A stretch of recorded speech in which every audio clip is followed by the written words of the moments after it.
temos uma outra imagem, pessoal. Escolhemos com bastante carinho as imagens da apresentação de hoje, tá? Para demonstrar o que seria uma arquitetura de microserviços. Então, se você tem de um lado uma arquitetura robusta, uma arquitetura construída com aquilo que há de mais forte, né, ou de mais sólido em termos de programação, e isso representa um monolito que pode, caso seja bem mantido, bem tratado, né, ele pode durar por muito tempo. Por outro lado, na arquitetura de microserviços, você tem um cenário bem diferente. Se a gente for escolher um adjetivo para a arquitetura de microserviços, eu escolheria distribuído, tá? É uma arquitetura distribuída, literalmente. Você não tem um sistema resolvendo toda a questão de negócio. Você não tem um sistema só fazendo várias atividades ou com várias responsabilidades dentro de si, né?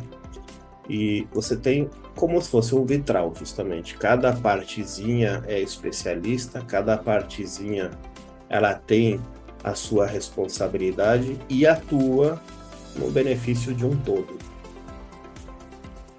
Mas você não consegue, por exemplo, com uma pedrada só, me desculpe a expressão, tá?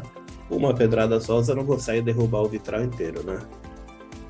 Os microserviços, eles trazem uma série de desafios a mais do que o monolito, mas também uma série de benefícios a mais, tá? Sobre as vantagens, tá, pessoal? É altamente testável. Já é uma grande diferença com o que a gente vê no monolito, porque aqui a gente está falando de pequenas partes de software, independentes entre si, né? E elas literalmente não precisam umas das outras para existir ou para continuar operando. Dessa forma, é muito mais fácil testá-las, né?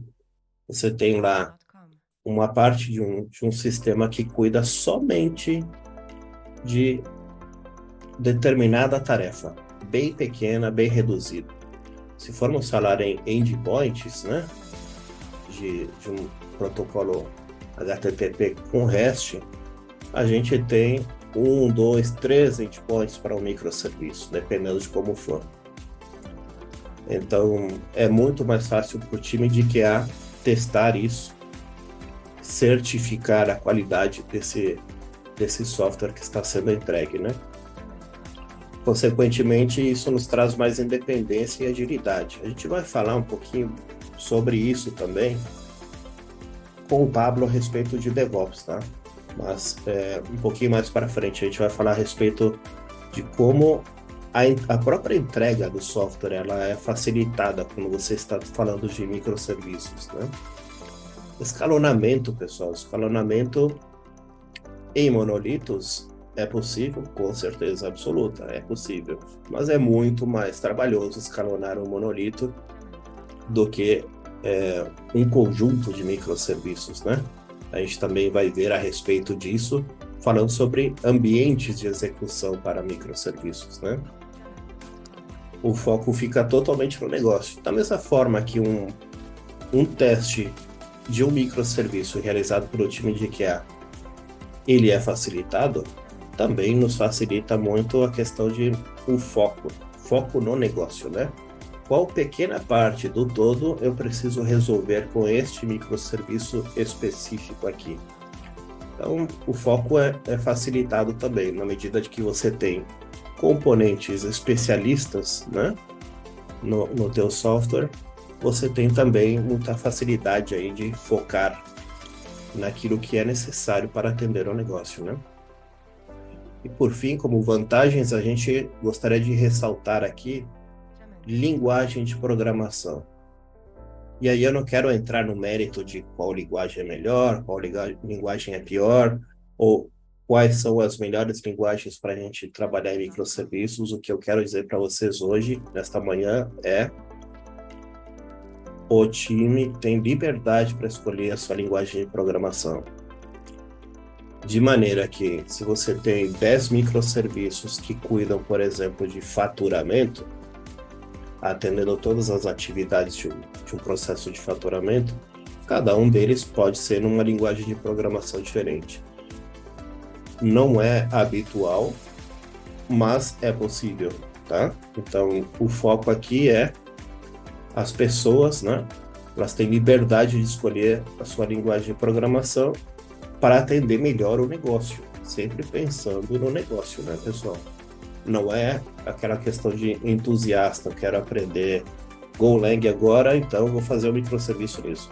Não, a gente vai conversar a respeito também de como escolher as melhores ferramentas, as melhores linguagens para trabalhar nos microserviços, mas essa liberdade existe. E ela é diferente de uma arquitetura monolítica, onde todo o software precisa estar na mesma linguagem. Como desvantagens, tá? Eu gostaria que vocês ficassem bem à vontade, e os meus colegas aqui também, o Pablo e o Diego, a gente gostaria muito que vocês participassem no chat também, por favor. Desvantagens, tá, da arquitetura de microserviços, pessoal. Como todas as coisas no mundo, na vida, existem vantagens e desvantagens de você tomar uma opção, de você fazer uma escolha. Com a arquitetura de microserviços também, não é tudo nas mil maravilhas, né? Então, se você pensa que na época do monolito, né, você consegue resolver todos os problemas em um sistema só, na arquitetura de microserviços você tem uma pulverização desses problemas. Então, se cada microserviço vai cuidar de uma pequena parte do meu negócio, consequentemente, a responsabilidade também está pulverizada, né? Está distribuída.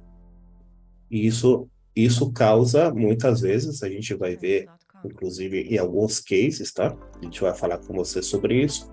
Isso causa, consequentemente, confusões, problemas de interpretação, problemas de análise do negócio, problemas na escrita dos requisitos, né? E, consequentemente, problemas na construção também dos microserviços.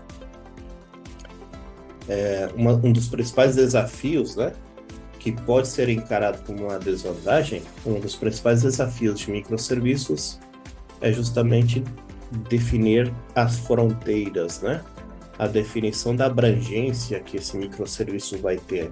Ele não pode, por exemplo, ficar invadindo o espaço de outros microserviços, porque aí você não tem arquitetura nenhuma, você tem uma grande bagunça, né? A questão de profissionais, pessoal. Quando você pensa em monolitos, você tem aqueles profissionais especialistas que vão resolver tudo dentro do monolito. Numa arquitetura distribuída de microserviços já não funciona assim. Então você começa a pensar bastante em front-end, separado do back-end. Você que a ProService já atua fortemente com isso, né? Você começa a pensar em questões como essa questão aqui é de banco de dados, não é exatamente, não tem muito a ver com o meu .NET aqui. Mas isso aqui é React, é Angular. Eu preciso ter profissionais diferentes, especialistas em diferentes linguagens de programação, diferentes plataformas, né? E, consequentemente, você tem também mais recursos tecnológicos para adotar ou para utilizar para que essa arquitetura de microserviços ela seja efetiva, tá? Pablo, você gostaria de adicionar alguma informação aqui? Só complementando ainda um pouco mais, trazendo para o mundo de infraestrutura, né? Quando a gente vai para uma arquitetura hoje de microserviços, a gente precisa também de stacks específicas para serem implantadas, né, para esses recursos tecnológicos. Porque antigamente a gente tinha vamos trazer para um mundo de uma aplicação, por exemplo, um Tomcat, ali você estava monitorando um único Tomcat. Agora eu monitoro N Tomcats com N pedacinhos da sua aplicação. Então a minha gama hoje de monitoramento também aumenta. E também eu vou falar um pouco mais à frente sobre isso, também sobre a stack também de deploy desse ambiente, como a gente vai precisar deployar de maneira correta esse ambiente. Não é só somente eu chegar lá, largar um órgão e vai subir automaticamente. Não, eu preciso ter vamos dizer, uma pipeline bem definida, né, para eu conseguir fazer essa entrega com a melhor qualidade, com uma melhor entrega e escalando os recursos necessários do meu ambiente, né? Porque agora ela vai estar realmente distribuída entre vários nós do meu cluster, não é somente numa única VM. Agora eu vou olhar agora para um contexto único e específico, né, que é o contexto da minha aplicação. Volto para ti, Leopoldo. Perfeito, pessoal. Então, como a gente vem comentando aqui, existem vantagens e desvantagens, tá? Cada escolha que a gente faz aqui em termos de arquitetura de sistemas traz desafios só deles também.